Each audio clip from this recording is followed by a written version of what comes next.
Mike, we're live. Brilliant. How are you, Mike? Well, I'm pretty good actually, for a few different reasons. One of my real high points of this week, Jonathan, has been the fact that we're getting trolled. Is it trolled or trolled? Yeah, somebody gave us a bit of a trolling, didn't they? I love that. And obviously the person that's trolled us has done it under a false name and all the rest of it. And I'm not saying this to be confrontational, but if that person actually wanted to come on the show and share their valid viewpoint... But I'd be into that, wouldn't you? What? Come and man up. Tell us to our faces. And I'm not saying that to be confrontational. I don't want to fight. I think it's a fairly confrontational thing to say. Do you reckon? Yeah. I think that's pretty intense. I reckon we're going to get trolled again. I hope so. I've literally told all my friends that we're getting trolled. I think it's mega. Yeah, I think there is a concept that if you're getting trolled, you're doing something right. Brilliant. So I'm not completely heartbroken. I'm just going to stick this out on LinkedIn here now to say, paste. Oh, good. I'm glad you saved your admin for the live show. No, I'm just putting here, we are live. All right, cool. Now. So I'm pretty excited about that. That's pretty good. Working week has been pretty good. We interviewed somebody today who is, I give him age away here, 19 years younger than me, who was born in 1997. I was at university. Yes, well, that's somebody to come and work at Inward Revenue, isn't it? Yeah. Which was actually a bit of a highlight of the week for me, actually. Good stuff. Yeah, very exciting, all things being equal. So I think that we're close to getting somebody on board in that particular position. They'll be helping us with the production live quality. It's production quality. We agreed you were going to keep an eye on your little metering. Right, okay. You went red then. Right, okay. Okay. Oh, I did it on purpose. Anyway, come on, let's get on with the book. So just turn that down a notch. So, right, testing. That's better. Welcome, everybody. Welcome, viewers. Welcome, friends. Welcome, listeners. Welcome, trollers. Yeah, welcome, trollers. So, we are on Book Club. You Can't Teach Kids to Ride a Bike at a Seminar. This is the Sandler Training 7-Step System for Successful Selling. And we're on David H. Sandler, founder of Sandler Training. This week we're on chapters 7, 8 and 9, are we not, Michael? We are, yes. And we've normally done 2 chapters a week, but when I read through this morning, the 3rd chapter, which was on rapport, was so brief we thought we'd throw this in to this week. Yeah, well, luckily we both did the same thing and both read it, actually. So we're both a little bit ahead of the game. So how were chapters 7, 8 and 9 for you, Mike? In summary, 7 I quite liked. 8 was my best chapter yet. But I thought 9 was an absolute load of rubbish. Yeah, I pretty much concur with that. And I think we will get to that as we go. So let's start with chapter 7. What have we got in chapter 7? I think we've got an opening here, which is...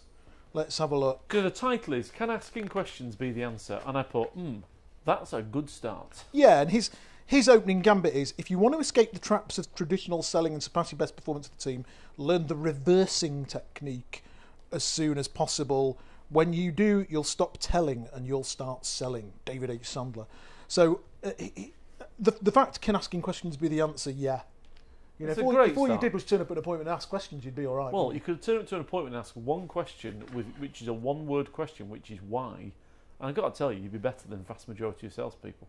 Yeah. I mean, the opening line of the chapter is, I've discovered that if you talk less, you'll sell more, and that's a rule you can take to the bank.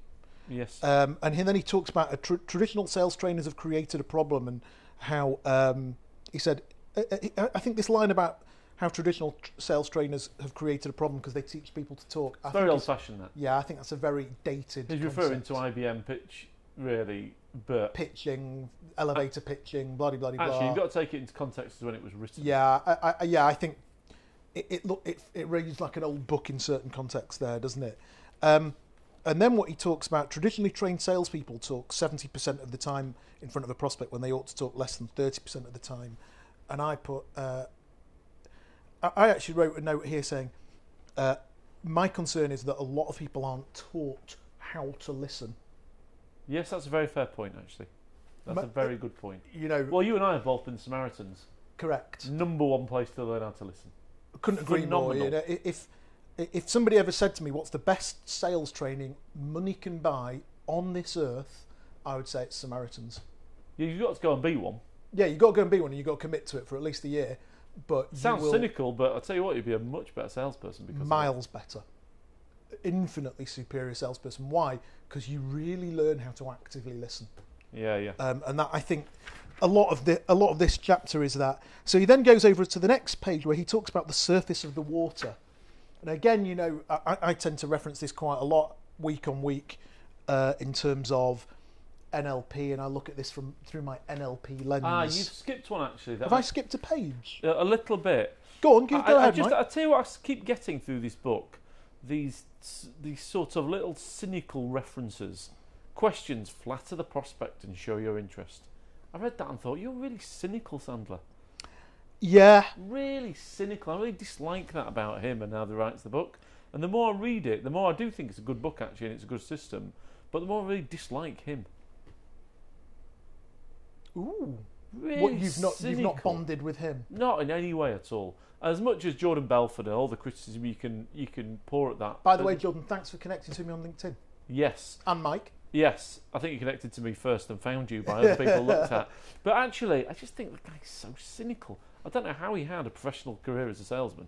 Well, it's very cynical, isn't it? Flattering your prospect. Oh, that's flatter you. Nice suit. But anyway, I'd skipped it. And then I've put, actually, on the same, our book's laid out a little bit differently. Yes, it is. So hence why we're in a And I've put order. all these different questions. You've got, there's 12 questions, isn't there, that you're referring to there? Yes. They're all really negative stances. And I thought point 13 that he should have written about questions should be, question help you understand needs. At no point in any one of those 1 to 12 questions has he put, questions actually help you understand the client's need. And I don't get why he didn't put that. Yeah. That should be number one. Surely, you're bang right, Mike. Surely the question should be, you're bang let's right. find out what the prospect actually wants. And that really, I just thought they were all defensive ways of defending himself as a salesperson. Questions help you gain credibility in the eyes of the prospect. Amateur salespeople frequently spend their time promising more than they can deliver. It doesn't happen when you're asking questions. Questions help prospects solve their own objections. It's combative, isn't it? Combative. It's defensive. At no point does it say, if you ask a question, then you'll find out what they want. What surprises me is he hasn't written here, questions help you build rapport. Yes, I agree with that, yeah, absolutely. And the chapter on rapport, which is frankly an utter disgrace. It's a joke. It's an utter disgrace. Actually, I'm sure most people will agree that watch this show will say if you ask a good question, that's an essential part of the rapport building process. Well, I don't know if you read the book Question Based Selling. I haven't. Oh, a blinder. You know, a good question makes a client sit up and think, finally somebody who cares. Well, the question-based selling book was actually written by an IT salesperson. Right. Now, it's quite old because he goes on about some form of networks that are just ancient. Right. But I find a very simple one in our market would be meet a software vendor. And actually, you know, you and I have both been in IT sales a long time. But if you were to turn to the client and say, listen, is it on-prem or SaaS-based? Just that as a simple question, all of a sudden the client goes, oh, right, you actually understand the difference between the two? Yeah. That's just instant rapport. Yeah, absolutely. I wrote here, Mrs. Graham is actually waiting in reception for us as we are having a little team night out tonight, aren't we? As is Mrs. Price with my two children. With the ladies, whilst we shoot the show. Mrs. Graham, who is in sales, and if you are watching on your phone, I doubt it, you're probably on boohoo.com or something, buying stuff.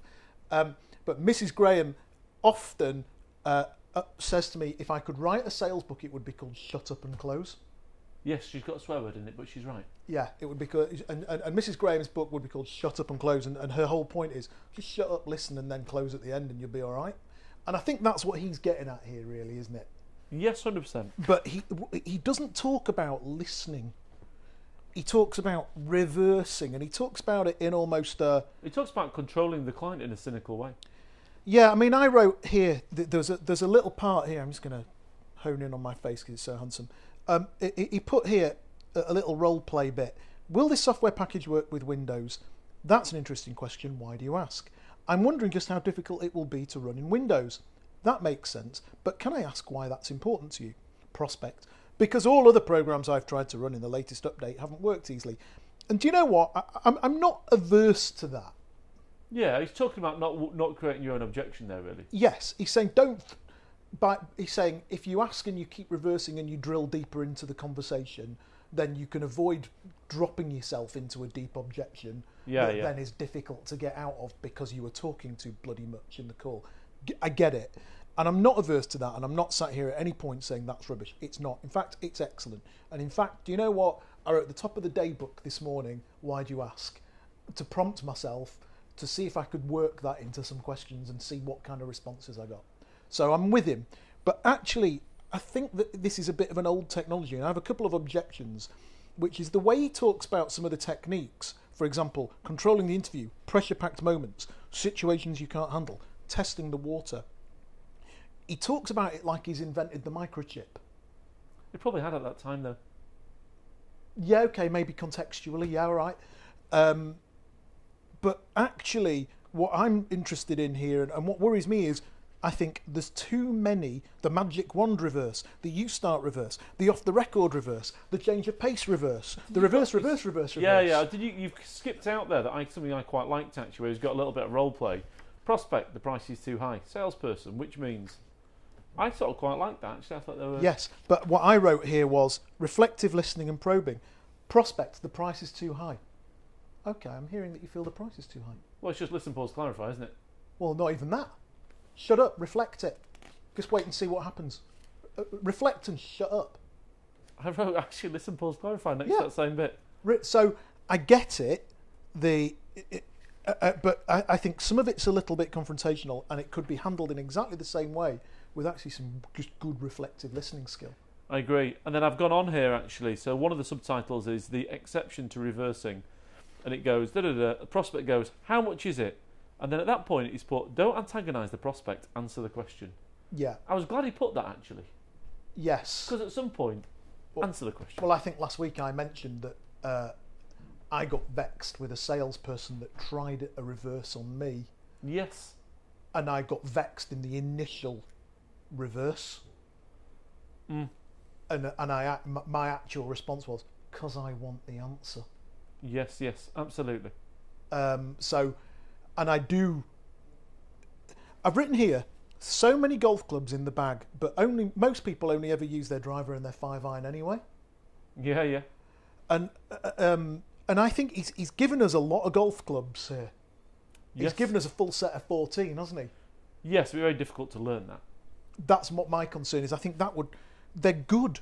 You know, the U-start reverse. Mary, we need to discuss all aspects of your problem. Is this a fair statement? Prospect. Yes. Fine, you start. That's great, but... It's beautifully elegant, that. It's really good, but how does Joe, sales professional, integrate that? That's going to take some integrating. Yes. Now, there's an argument that says, well, if you want to make money, integrate it, shut up, practice it, go home, learn it. But I just feel like there's too many golf clubs in the bag here. Over-regulation. And actually, most of us go out on the golf course, we use the driver, the 5-iron and the putter, depending on the length of the course and how well we hit our 5-iron, 7-iron. In your case, driver and a wedge, Mike. No, I tend to use all the golf clubs, actually. I like hitting them. Right. But you know what I mean? No, I know what you mean. I get your metaphor. If you go into most golfers' bags, most people only use 2 or 3 clubs, but they've got all this kit. This hybrid club, that hybrid club, and it's brilliant. You can buy all the golf clubs in the world, but actually most people will only ever default to 1 or 2 sticks anyway. Well, yeah, because you're extending your metaphor, you get good at swinging certain clubs. Yes. You have confidence in certain clubs. I used to be very confident with my driver. Correct. And I'd hit my driver. I'd play golf with some pretty good golfers, really, who'd go, it's a bit narrow at 280, so I'm going to hit my 3-wood to 270. I'd think, whatever. I just know I can hit my driver straight, so I'm going to hit my driver. Correct. And we all have a club in our golf bag that we believe in. Yes, mine wasn't the putter. And it's not like it's our lucky club. It's just a club that we know we are confident if we swing it, we can hit it. Well, it suits the plane of your swing because of the length of the club. Yeah, you grip it and rip it. And I think with this amount of technique, particularly with a neophyte, as he refers to them, I think there's too many techniques. What did you think of the no pressure reversing exercise? Are we going to be getting $1? Funny you should say that. I did actually write down that I think as an exercise for this week, you and I need a quid or whatever, like a little do, and I think we should try it. Yeah, I'm in. I did wonder whether if anybody could be bothered to comment on our posts on LinkedIn or maybe even like Well, or to be share fair, it. no. To be fair, a lot of people did like and share this week. Did they? Yes, we did. Just not so mine. thank you to everybody who liked and shared. Keep liking and sharing. But I did wonder whether we could just have a whole exchange about that on LinkedIn, really. Yeah, I think we should maybe just start an extra thread on it. There's a couple of bits here that he talks about, the exception to reversing, and then he's talking about this bit, the stroke repeat reverse technique. Thanks, Fred, I appreciate. And he talks about the stroke, giving the customer a stroke. The fact that you're telling me I'm close, there's the repeat, but let me ask you a question, brackets, the reverse. I've put here first, I ripped that apart here, and I really didn't like it at a technical level. And my objection was, he's put here, okay, firstly, I appreciate. I think the word I appreciate in a sales call is now really hackneyed and ancient. And I think you can really, it's overdone.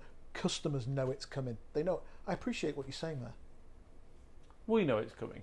Yeah, so it's so widely used it's hard to sound sincere. The next bit he's talked about is the fact that you're telling me I'm close, but, let me ask you, well, but negates the sincerity of the word appreciate. I don't appreciate it. It's interesting, you know, because we're getting close to a bit that I've written, oh, that's really nice.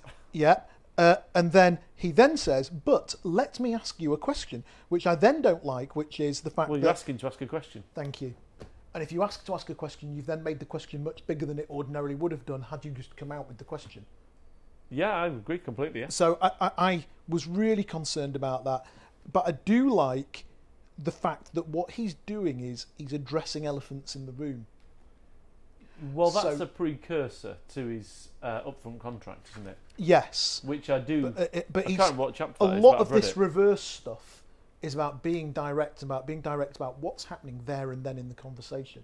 In psychotherapy, they call that immediacy, which is where he's getting it from, which is from this transactional analysis bit, where, for example, if you're a psychotherapist and the client/patient is being grumpy with you, a good therapist will say, what's happening for you right now that's making you grumpy with me? Okay. And they'll dig into what's going on between the two of them in the conversation.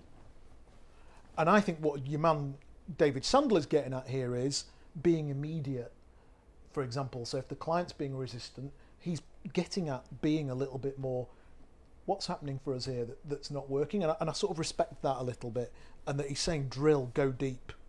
But I wrote here, drill, go deep, listen to the words being said and you'll be all right. Yeah, but I agree with you 100%. I don't think the book's very well written. No. Do you know what I wrote here? You know, with the no pressure reversing exercise? Just for viewers at home, Mike has mentioned this completely independently of me, and we've read the book independently of each other. I've written, shall we have a go? Oh, definitely, yeah. And I think we definitely should, and I think if anybody else fancies it, maybe we should do like a charity no pressure reversing exercise. Yeah, you're all right. Amongst our viewers and a handful of loyal fans. If you're in, anybody's got any ideas, we could do like a charity no pressure reversing week. Yeah, that'd be a good media exercise, wouldn't it? If we could do it online or something. Yeah, and we can all keep maybe we all keep like a tally of how many no pressure reverses we all do that week. Even if you're just keeping a 5-bar gate. None of us will ever agree with anything. Yes. And then chapter 8 then, Mike. So my comment says, best chapter of all. Oh, really? Best chapter I've read. And the subheading is, using this technique creates an environment in which the prospect sells the salesperson. Once you master negative reverse selling, you can sit back and watch your prospects sell you on wanting what. I've got to say I was very positive about it too. This was, I think it is the best chapter thus far in the book. He gives a nice metaphor of the fisherman, doesn't he? Yes. With the pro fisherman. So basically he says, I've never been fishing. He said, but there's a pro fisherman and an amateur fisherman. And he basically says that the amateur fisherman reels it in a bit too quickly, where he should actually let the fish have a little nibble and take the line a bit further. Then the fish would be more hooked on the hook, and then he'd be able to reel him in better. Yes, he's saying don't close straight away. He's saying let the fish bite more of the bait. Yeah. And I thought it was a nice analogy, that. Yeah. So what he's effectively getting at here is a technique in which, rather than closing the deal immediately, you allow the customer to tell you more and more about what it is they love about the job. Yeah, and you allow the customer Or the a little bit. opportunity or the client. Allow the customer to buy it a little bit more before they're properly closed. I did actually put in my book, but I've often found that if you so what we try and close clients on is, do you want to work with them with revenue? Correct. Fundamentally, I've actually found that the quicker you close, the quicker you get their objection. Which is a bit more Jordan Belfort. Yeah. And a bit less David Sandler. Yeah, it'd be interesting. I mean, obviously you can't do it, but it'd be interesting to get them both in the same room because the two books are completely opposed. What Belford would be saying is, just close, man, and then you'll find out what your objection is. What Sandler's saying is, let them buy more and be more sold, and then they'll be easier to close. Yes, they're two very opposing views of the art of selling. And I couldn't decide who I liked more. But I did really like what Sandler said. Whether I would do it or not is a separate conversation. But I did like it. I thought, right, okay. Yes. So I think what he's basically, and just for everybody watching, what he's basically saying is, the client says to you, and I think there's a really good prospect says, I think I like what you're saying. That's the bit I've underlined, actually. Yeah. Salesperson says, interesting. Based on what you've been saying up until now, I wouldn't have guessed you had any interest in my product. What did I miss? And what he's effectively saying is... Really elegant, that. In other words, or you could even be as simple and as inelegant as, tell me a little bit more about what it is that's exciting you about the product, and getting the prospect... Well, they reinforce their own buying criteria. I've written here reinforcement. It's just... It's beautiful. Yeah, you're getting him to... I think in NLP we talk often about a 3 times convincer for belief. I did actually put, I don't know how yours is written, but above that actually it says, a professional salesperson knows when to close the deal, full stop. I actually would add it to that. A professional salesperson knows when to close the deal or why to close the deal. Yeah, okay. Because I think why is related to when, and he never really talks about that. Yeah. But I mean, I'm hypercritical of a piece of the book that I really liked, actually. And what do you think of this pendulum theory? theory? I was about to say, I don't know if you can see that. I can't even see what's on the film really or anything. But what have you written? I was your pendulum diagram's completely different to mine. I've written underneath it. I really just thought it was absolutely superb. He's on about creating inertia in the sale, and I just thought all of it was good. I liked it because, do you know what I liked about it was, given that we did the Way of the Wolf book in the previous cluster, the Way of the Wolf is talking about where you are in relation to the two lines. Yeah, same thing. Whereas here we've got, I liked the inertia and the momentum of the deal. I don't think it's the same metaphor though. And the for me it works because I get the rhythm. I like the rhythm of the dance of where you are with the customer. So I liked that, you know, with the pendulum being right at the top for sold and back to it's over, and creating momentum with the way that you reinforce. And in the whole concept, I've written here, he said here, it's important now to consider one of Newton's laws, which states that a body in motion stays in motion and a body at rest remains at rest.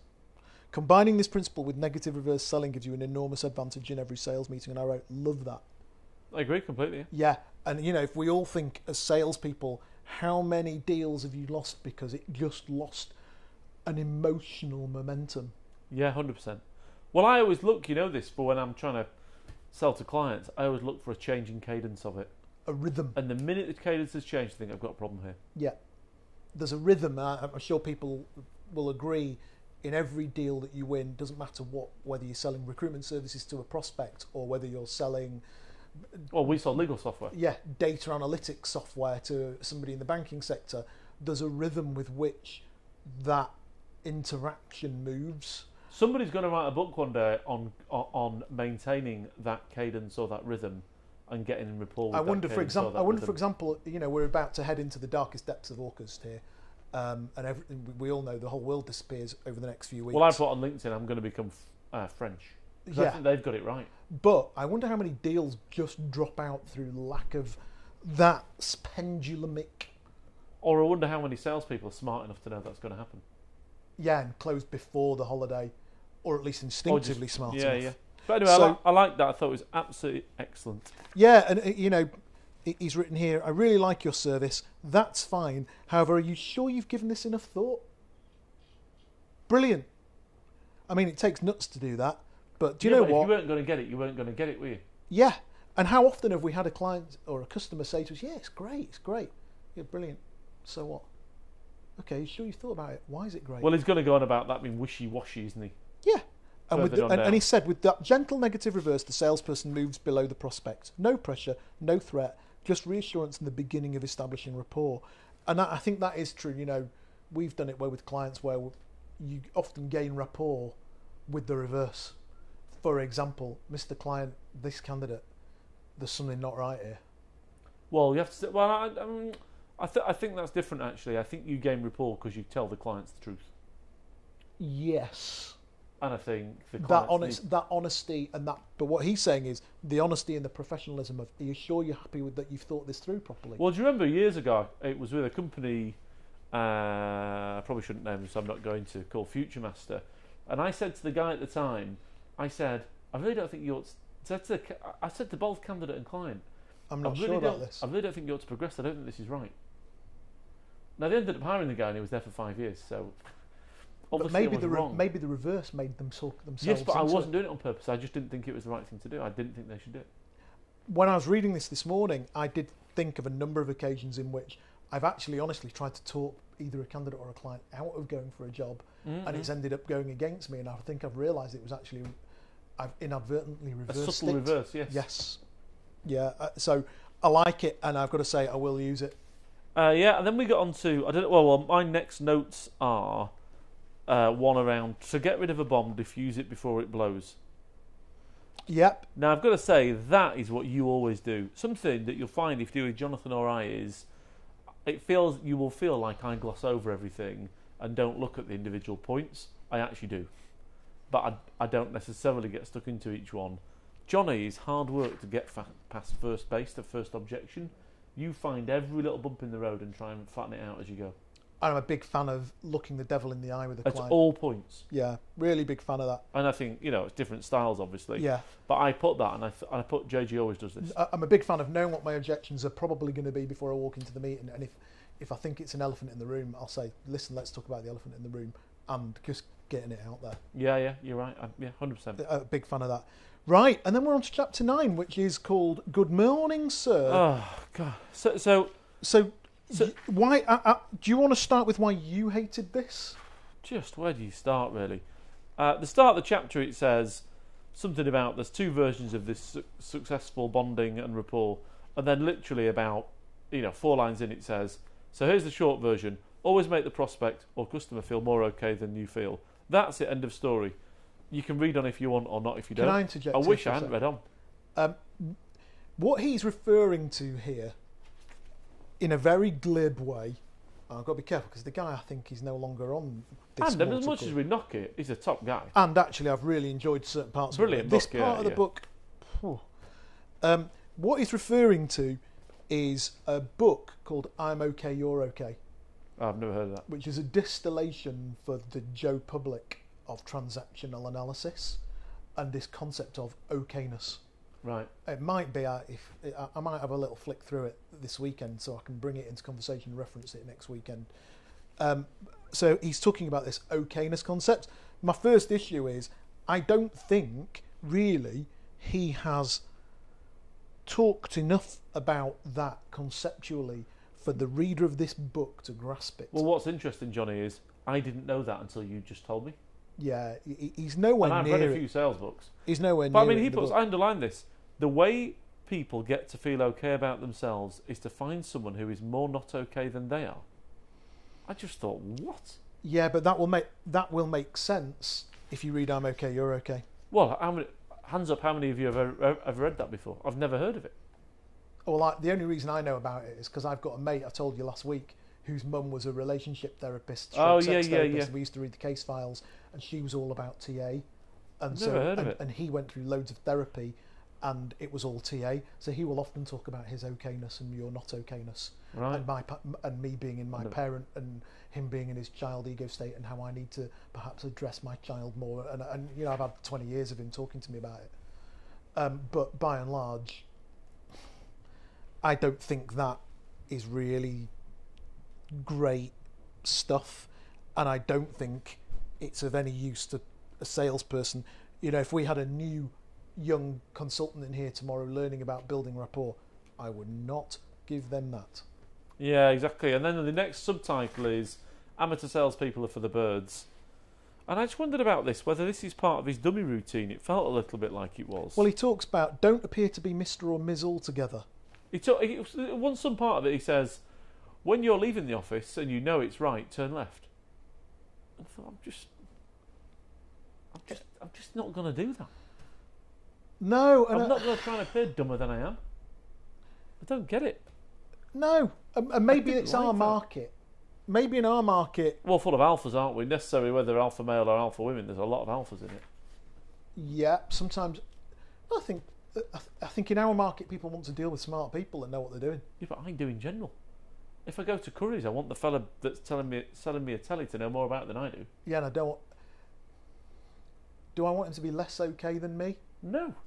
Not really. I don't think I do. But that's what I didn't get about it, because actually, up until chapter 9, I'm cynically reading the book, and for those of you who haven't guessed, I'm a fair cynic, really. But I'm cynical about everything, not just sales books. And I put it down chapter 8, I thought, chapter 8, right, brilliant, great. That's why I read three chapters, not 2, because I liked chapter 8 that much. Because you had momentum. And then I thought... You had the pendulum up at 3. And then I thought, chapter 9, what on earth? Yeah, never use buzzwords. So I just think some of it's just cheesy, real cheese. He's written here, use dummy up phrases like I don't understand, or can you help me with that? Or what do you mean exactly? He's put struggle a little bit. Be assertive, not aggressive, fine. Allow your prospects to know it all and get their okayness needs met. Avoid playing one-upmanship. And actually... I think our clients look to us for expertise, whether you sell ERP software, BI software, or recruitment services, surely. Well, I think firstly it's a little bit too trite. You've got to read the scenario in front of you. I've been to meetings before where it becomes an intellectual pissing contest. And particularly when I was younger, and I was, believe it or not, somewhat baby-faced, you'd go to an appointment with a client and they'd be a bit like, where's your boss, son? And you'd be like, well, I am the boss. Obviously, I've aged a bit since then, but you would end up in a little bit of an intellectual pissing contest until the client realised, actually, you were worthy of being in the room. And it was almost a little bit, that's right, yeah, I know a damn load more than you think I know. You've got to read the situation in front of you, and I don't know why I'm on my golf metaphors this week, but you've got to play the ball as it lies. Yeah. 100%. And that's part of rapport building, is you've got to work out what's in front of you. He's being very trite here. And I didn't like it. I've gone on a little bit there. I feel like I'm writing a report. I don't like this fake it till you make it thing either. No, I didn't at all. Sales are lost when the prospect senses the salesperson needs the order. Okay, I agree. We all smell a salesperson that needs a deal, don't we? Yeah, but surely as a buyer, you just take advantage of that and knock a bit of the money off it. In fact, there will be times... But what I wrote here was, I think this particular bit, fake it till you make it, is a direct contradiction of the rest of the book. Sales, in fact, there will be times when you really do need the order. An effective technique to help you stay in control during these times is to repeat to yourself over and over again, I am financially independent and I don't need the business. Agreed. We all need to come from the idea that we're all 250% to target at any given point in time. But that's actually a contradiction of a lot of the stuff he's talked about earlier in the book. You're right.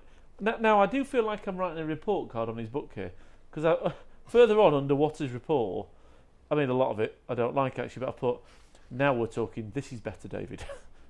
Smiley face here. But and actually this is where the title comes from, where he's walked into an office and said, is that a sailfish on you all? And I've seen this in a lot of sales books actually, where Jordan Belford's on about it, where he's got a salesman who fakes being into duck hunting and all that kind of stuff. I think, David Sandler is absolutely right on the money with that. Yeah, very nervous about what he's talking about, physiology and mirroring and matching here. He's given 1, 2, 3, 4, 5 chapters to a subject that other authors could give 5 books to. Well, they give their life work to it. Yeah, I think if, as a salesperson, you went in and copied somebody's body language, please, it's so cheesy. And it takes a long time to learn. It takes a long time to integrate. It's a bad idea. Do you remember once you went on an appointment and you told me that the man had no shoes on? Yeah, and you said to me, "I wish I'd taken my shoes off." yeah. What would have happened then? He sat there in his socks. I wonder what would have happened. Well, he didn't become a client, did he? So Maybe I should have taken my shoes off. But you know, Sat there with his shoes off with his socks on the desk. It's a very arrogant thing to do. Anyway. Yeah. And that's what I sort of got a bit bored of this chapter. Really, I thought, right, tonality. I moved through it. Please, if you're reading the book at home, move on. Don't read it. Don't read it. I thought, a very amateurish explanation of NLP, and I put at the end a really poor chapter 9. My words were terrible chapter. I put terrible. Yeah, I put really poor chapter. Yeah. But I don't want to end on a negative actually, because chapter 8 was great. Absolutely dynamite. And I've actually read chapter 10 as well, as it happens. But in terms of where I'm up to with the book, I think it's been a good book, and I can see why people like it. I agree, and I tell you what I think is it's really interesting that we are going to do we're having reverse week next week. I'll have to remember that. We've got something out of it. And actually, we're going more practical, and we're going more real, and we're going more granular than we've done with any book thus far on the show. We're actually going to try a technique and really work with it for a week and report back. Yes. For chapter 8 and the concept of doing gentle reverses, well done. The other chapter, terrible, but overall, good. So I'm looking forward to chapter 10. Actually, don't do anything unless you know why you're doing it. And in that particular chapter, he talks about upfront contracting, which again is something I've often done. I've read that. I thought it was brilliant. Yeah, so I think we've got some really exciting chapters next week. I think we're getting into the real nitty gritty of the book over the next few chapters. Stop selling features and benefits, rude to discuss money and getting money conversations up front. I think there's going to be some really good stuff coming up here and some good techniques. So I think we've got through the slightly boring intro of why I'm great. I think we've got into now some of the technical stuff. I think we've got some stuff that we're going to work with. And actually, thus far, in many respects, this is the best book we've done thus far on the show. Yes, it's not my favourite sales book, but it is a good one. How many have we done? This is our third book we've covered on the show. That first one with Patty McCord. It was a bit boring. That took a bit of reading. But anyway, so we ought to introduce what book we're reading next time so people can buy it. So we're now, I reckon we're 2 or 3 weeks away from the finish here. I can't quite work out. But you ought to introduce the book so people can buy it. So when they're sat on the beach. When you go on holiday this August, by the time you get back, obviously you'll have lots of podcasts and video podcasts to watch of Can't Teach Your Kid to Ride a Bike at I think there's going to be lots of people flying on their aeroplanes, listening, droning out the kids, watching us on their iPad, with lots of other passengers going, he looks a bit boring. Yeah, absolutely. So what we're going to do is, I think, given that we've gone for 2 sales books, both of which are really, in many respects, sort of contradictory and in the same world, really, face-to-face tactical sales books, we're going to do something completely different next month. We're going to read The Effective Executive by Peter Drucker, which apparently is a modern classic on effectiveness, productivity, personal productivity, and generally just being good at what you do. So we're quite excited about that. We've ordered our copies today. We'll put some posts up on LinkedIn. It's going to be called The Effective Executive by Peter Drucker. Apparently it is a business classic. And we will be talking about it. I'm sure it will be full of amazing tips. Pricey, what have you got planned for the weekend? I'm going to the Lake District. Very exciting. I'm going to see if I can get my drone to half a kilometre. Half a kilometre in the sky? 500 metres, what do you reckon?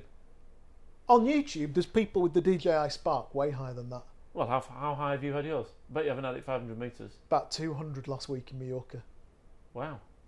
It's high up 200. And you still had it connected to the phone? Yeah, to the controller, yeah. Did it lose phone connection? No, but I was in a wide open space with no... Oh, well, this is in the mountains. So... Yeah, you'll be fine. As long as you've not got loads of wires and, like around here, you'll lose connection with it. Interestingly, I was going to say something about getting on the roof. I've got the option to go on the roof, but as I look out the window, I can see an aeroplane. So that's not happening. Yeah, but so I'm going to take my drone, and my family as well, actually, up to the Lake District and give that a burn. Right, good. Great. Have a good weekend. Thank you very much, everyone. Thank you. See you next week.